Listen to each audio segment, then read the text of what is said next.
আসসালামু আলাইকুম এভরিওয়ান। আজকে আমাদের বাসায় ফুচকা বানানো হয়েছিল। তো সবাই ফুচকা খেয়েছিলাম।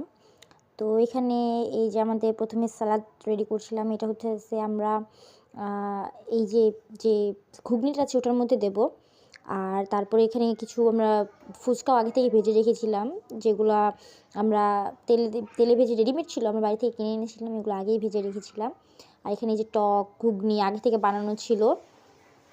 তারপর আমরা সবগুলো রেডি করছিলাম আর কি, এগুলো ভেঙে আর কি আমরা এগুলোর মধ্যে ঘুগনি দিয়ে টক দিয়ে আগে থাকতে রেডি করে রাখছিলাম, যাতে একসাথে যখন খাওয়ার সময় যাতে সমস্যা না হয়।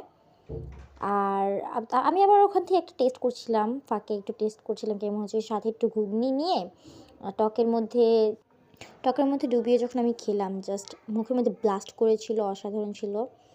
আর বাসায় তৈরি করা প্রত্যেকটা খাবারই মজা। ফ্যামিলিতে আমরা সবাই বানাচ্ছিলাম, ভাবলাম যে খাই, বাসায় বানিয়ে খাই, বাইরে যাওয়া